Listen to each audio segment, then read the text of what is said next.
Okay, this video is to study the game of Tehoka Nanticoke, also pronounced Tehoka, the #1 recruit in the country in the class of 2017, plays at the University of Albany.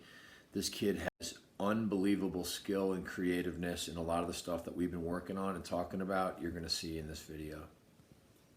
So here you see him, number 56, setting the pick, slipping down low, and you're going to see him wide open in the defense, and you're going to see him basically fake, and look where his stick is, and then he's going to kind of fake the far side while it's very subtly, because most goalies think you're going to go near and then reach it far, but he's able to basically twist it hard. Look at his position, look at his stick position, and that angle of his stick right there. That's what you guys got to all practice when you're trying to get to the point where you can be really proficient at gaining angle to your inside pipe.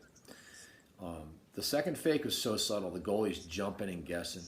Okay, here you're going to see him cut the middle, cycle, end up on the backside, and he uses so many fakes and hitches. So you're going to see him pump a little bit, step in, and then lay off the really nifty backhand behind the back pass, which is like so sweet to watch. And it's crazy. It's so hard to score in this game that a lot of the highlights actually aren't going to be goals. They're just great plays. So now you're going to see stats with it, gives it over, looks for the pick, and waits for the pick to come. He knows it's there. He's kind of looking it off. It's kind of a double threat position. He didn't have a whole lot of time to deal with it. And then he's going to find a screen. And I can't stress enough the importance of screen shooting. Look at that. The goalie cannot see that ball. There's not a chance. And in box lacrosse, 5-hole shots end up being great shots, and that's where he put that one. Watch this again in slow-mo from the telecast. Steps in, finds a screenshot. So now it goes across, and from stats to Nanticoke, and you're going to see him catch the ball. He's looking, faking, and then he does a little face dodge rollback to take advantage of a really long, tough approach. And he shoots it coming right out of the rollback. And anytime you shoot out of a rollback, it's virtually impossible for a goalie to see it. And so he's using deception pretty much on every play.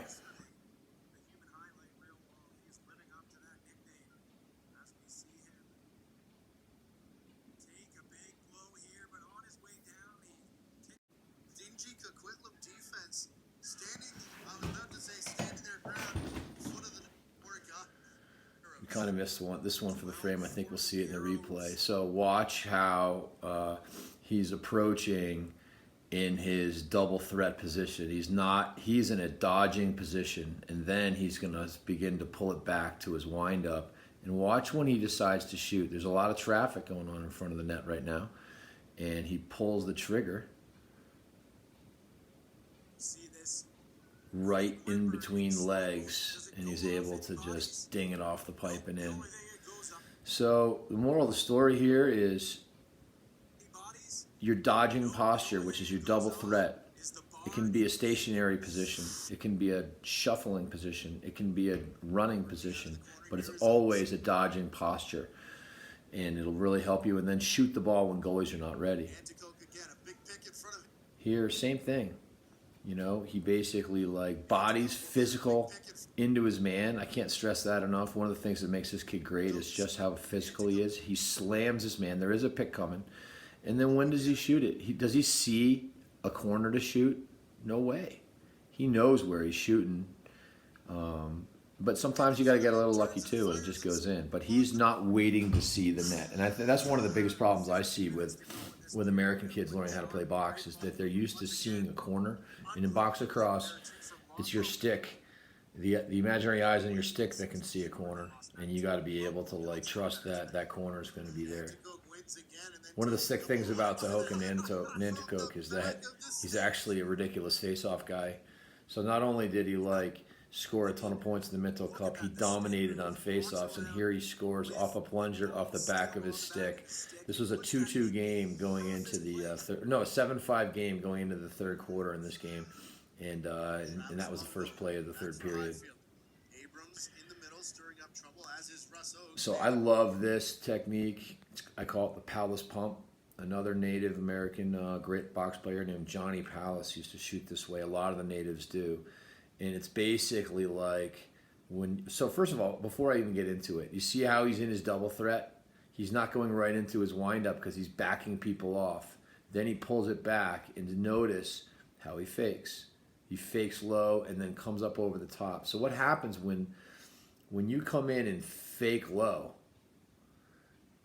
You'll get a goalie to basically go low a little bit, which will make him move. And then when you lift your stick, sometimes you can get over the top of him, which he's trying to do here. But other times when you make a goalie go low and you bring him up, you can then put it back down low. So Johnny Palace used to do that a lot. He used to go low, high, low with his shooting. And it's a great technique. You should definitely try it out.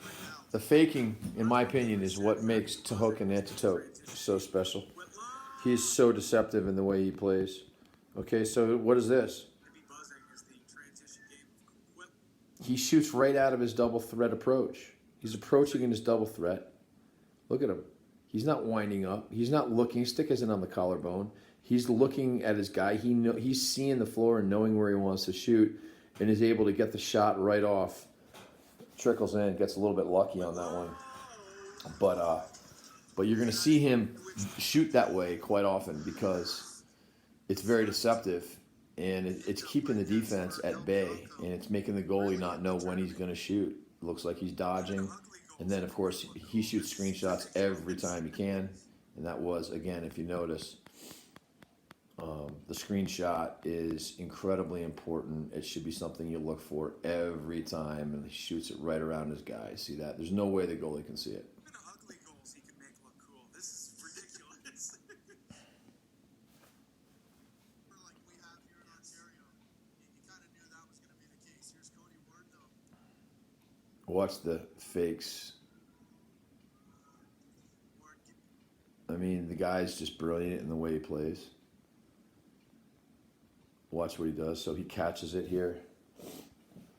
He catches the ball, sort of backhand, squares up, looks right away for his toe drag, and then he's faking underneath a little bit. It's very subtle. And this is the backhand fake. Right when you get to this position, you can fake a pass that'll buy you a little bit of time.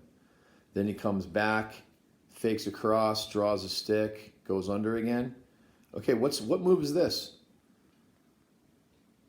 You may not recognize it, but this is a finalizer done with a bunch of fakes. It's a split, it's a rollback, and it's another in front of the face move. You can do finalizers on the wing, and that's how you do it.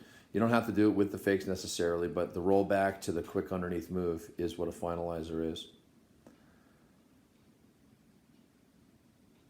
So here on the wing, obviously we're like kind of bumming on this view here, but he's approaching. He's in his double threat position. He's approaching. He's trying to get as close as he can. He's going to look for a screenshot again. That's the last one off on a very late change. 10 on the shot clock. As Highfield will be working around Stutz. Fake, backhand feed. Is this fun to watch or what? This guy is like Magic Johnson of the old days. Fakes across, comes underneath, fakes the backhand, and then he pops the backhand feed. Anytime, guys, I'm telling you, anytime you go underneath like this and you start having people thinking you're dodging, fake your backhand just subtly. You will buy yourself time and space to get to the net. See the fake right there? And then when you fake and people know you're faking, it just opens up your feed even more. If you fake and they don't know you're faking, then it opens you up. And so it works for you no matter how you slice it. It's going to work really well. 20 minutes from the rink. So, That was ridiculous.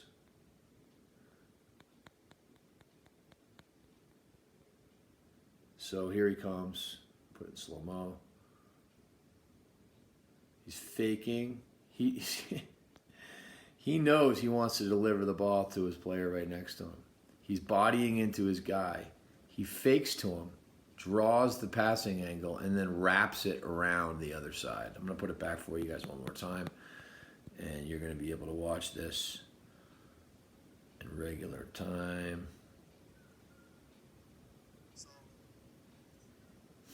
So one of the most brilliant plays of the tournament that really didn't result in much. Double threat, fake, and quick release. Let's watch it again. Slow-mo. Double threat. A little rocker to get past. You know, listen, anytime someone is trying to fight through a pick, anytime you're trying to come off a pick and someone's trying to fight through, your rocker will get you through the pick. It's a little trick that you should always remember. This defender's trying to like get through it. The subtle rocker makes him get stuck on it. And then Tehoka just shoots it, and he shoots a quick release shot with no follow through, which is really interesting. I'm trying to figure out whether that was like due to being checked or whether that was because that's like a technique that he uses. I'm not sure, but it's pretty sick. So let's watch it in regular time.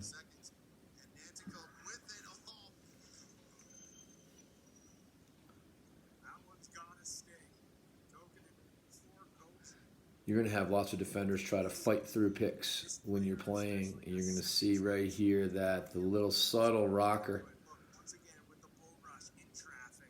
And he pulls that thing near side and just puts it like glove, you know, hip high. Hip high in box is just as effective as hip high in field. Look at the fake behind the backs, the fake backhands there, and then the pass out top to stats. Watch this one again. Rewind that a little bit. Here's another example of your fake backhand. Double threat, underneath, fake, fake. Keeps drawing, faking, and then he's got time to look around. All right, we're going to watch this one more time in real time. Get the fake backhands into your game. You'll love it. It holds guys, and it's so sick. It feels so good when you do it, too. We've seen this clip before because it was in the stats video before. There's stats with his double threat, feeds inside, and notice Tehoka over here sealing his man. Okay, he's always playing off the ball as smart as he plays with the ball. He's sealing his guy, opening up his man. And what happens when you seal people? Eventually, they try to fight through, and when they do, that's when you slip through. Now, watch the catch and the twister attempt. So he's trying to do the same kind of shot he did in one of the first clips of this video, in which he's going to be kind of faking near side, and he's going to try to subtly see if he can get the goalie to jump over to the far side while he twists it, but not that time. Christian Del Bianco, one of the best goalies in all of junior A lacrosse, was not biting. He held his ground.